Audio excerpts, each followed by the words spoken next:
যে আপনারা নিজে ছবি দেখুন, এরপরে নেগেটিভ হলে ওটা আপনারা নিজেরা বলুন, অন্যর মন্তব্য শুনে ছবি দিয়ে করবেন না। ছবি খুব ভালো হয়েছে। সাকিব খান নিজেও জানতো যে এই ছবির মধ্যে ধরেন মানুষজন এই সমালোচনাটা করবে। কিন্তু রকস্টার একটা ইমোশনাল। আমি খালি দর্শকদের আপনারা আসুন, হলমুখী হন, এই দেশের চলচ্চিত্রকে বাঁচান।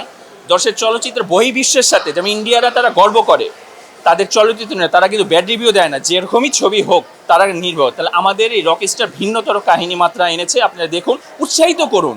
তাহলে আমাদের চলচ্চিত্রে এগিয়ে আজমল রসু আরও যাতে এরকম টাইপের ছবি বানাতে পারে, রায়হান রাফি, মেহেদী হাসান যাতে আরও ছবি বানাতে পারে, এরকম উৎসাহিত করুন। এটাই।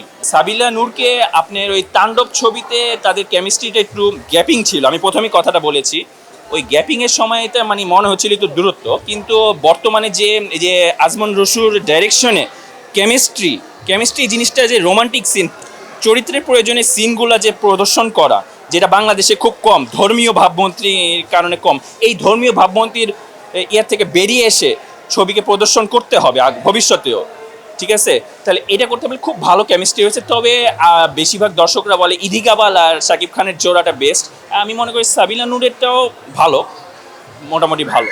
হ্যাঁ, ইন্ডিয়ান রকস্টারটা তাদের লেভেলে বা তাদের মানে তারা যে ঘটনা উপস্থাপন করতেছে তাদের থেকে তারা বেস্ট। আর বাংলাদেশে আমি মনে করব যে জেমস এলআরবি তাদের ফ্যামিলি লাইফ এবং বাস্তবতা, ক্যারিয়ারে কী সময় এইটা উপস্থাপন করতে, তাদের রকস্টার হওয়ার পিছনে যে কতটুকু কষ্ট করতে হয়, কতটুকু ত্যাগ করতে হয়, আবার ফিরে আসতে হয়, এইটা উপস্থাপন করেছে। তাই দুইটা সেক্টর ভিন্ন, এবং বাংলাদেশে এই রকস্টার মানে আউটস্ট্যান্ডিং ছবি।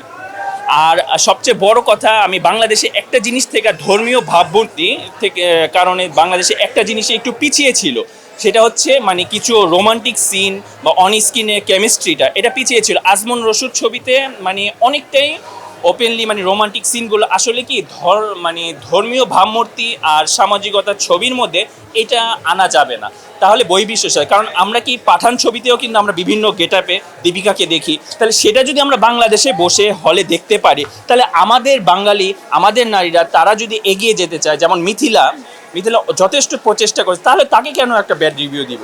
তাহলে কেন আমরা পাঠানের ছবিটা, আমার সন্তানেরা ঘরে বসে টিভিতে পাঠানের গানটা দেখতেছে, আপনার জওয়ানের গান দেখছে, সেখানে কি পোশাক পরে আছে সেটা একবার চিন্তা করি, সেটা চিন্তা। কিন্তু আমাদের বাংলাদেশে একটা সেক্টরই থাকে, একটা জন থাকে যারা মানে দেশের একটা উন্নত হোক, দেশের ফিল্ম ইন্ডাস্ট্রিভাবে স্বাধীনভাবে একটা এগিয়ে যাক, এটা চাচ্ছে না। এক্সট্রিম মশার কয়েল প্ল্যান্ট ফাইবার দিয়ে তৈরি, তাই সহজে ভাঙে না, সুগন্ধিযুক্ত ও নিরবিচ্ছিন্নভাবে জ্বলে। ডেঙ্গু, চিকুনগুনিয়া বাহি সহ যে কোনো মশার বিরুদ্ধে দেয় এক্সট্রিম সুরক্ষা।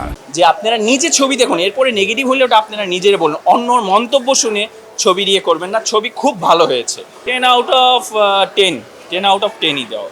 ভবিষ্যতে শাকিব খানের উচিত ডাইরেক্টর এবং প্রডিউসার বাছাই করে যাদেরকে, যেমন আমাদের মেহেদী হাসানের এখন চোখ বন্ধ করে সবাই বলতে পারে যে মেহেদী হাসানের রাক্ষস হিট, মেহেদী হাসানের বরবাদ হিট, চোখ বন্ধ করে তার রায়হান রাফি মানে হিট ছবির ডাইরেক্টর। তো এরকম কিছু বাছাই করা উচিত শাকিব খানের। রকস্টার মুভি আসলে সাকিব ভাই এবার ঈদে নতুন আমাদের আজমান রসু ভাই সাকিব ভাই নিয়ে বানাইছে। তো রকস্টার মুভি দেখতে আসলাম, আমার কাছে খুব ভালো লাগতেছে। এখন বিষয়টা হলো নতুন কিছু বানানোর যে ইচ্ছা শক্তি বা সাহসটা, এটা আজমান রসু ভাই করছে, তার জন্য তাকে হ্যান্ডস অফ। হ্যাঁ, আর আমাদের বাংলাদেশের মানুষকে আমি বলবো যে আমাদের নতুন কিছু গ্রহণ করার ক্ষমতা থাকতে হবে। হ্যাঁ, নতুন কিছু আমরা বাংলাদেশ সহজে মেনে নিতে পারি না। এখানে আসলে ড্রাগ ব্যাপারে, তারপরে ওয়েমেন ব্যাপারে অনেক কিছু দেখাইছে। এখন ওইটাকে আমি কীভাবে নিব, ওইটা হলো আমার উপর। ওইখান থেকে ইন্সপিরেশন নিতে হবে। এখন ওইখান থেকে যদি আমি ইন্সপিরেশন নিই যে আমার ওই ড্রাগ খাইতে হবে, আমার ওয়েমেনের সাথে মানে চলাফেরা করতে হবে, এগুলো করতে হবে, বিষয়টা এরকম না। ধরেন আপনি কেজিএফ দেখবেন, হ্যাঁ, আপনি একবার দেখে কখনোই বুঝবেন না। আপনি যতবার দেখবেন আপনি নতুন নতুন জিনিস মানে বের করতে পারবেন, ইন্সপিরেশন পাবেন যে আচ্ছা এই জায়গাটা সেদিন আমি মিস করে গেছি, এই জায়গাটা এই ডায়লগ দিছে। সাকিব খান নিজেও জানতো যে এই ছবির মধ্যে ধরেন মানুষজন এই সমালোচনাটা করবে, যে ওরা একটা মেশিন দেখতে চাই, একটু অ্যাকশন দেখতে চাই, একটু ফাইট দেখতে চাই। কিন্তু আপনি দেখবেন যে এই মুভিটার মধ্যে উনি অ্যাকশন ছাড়া মুভি বানাইছে, একটা ভিলেন নাই মুভির মধ্যে, তবু আপনি সিট থেকে উঠতে পারবেন না।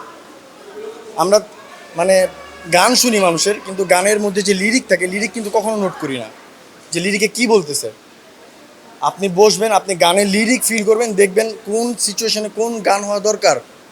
হ্যাঁ, সাকিব ভাই তো অ্যাক্টিং, হ্যাঁ, অভিনেতা, উনি কিন্তু ফাইটার না যে আমরা তার থেকে শুধু ফাইট এক্সপেক্ট করব। উনি অভিনেতা, আমরা তার কাছ থেকে সুন্দর সুন্দর কাজ এক্সপেক্ট করব।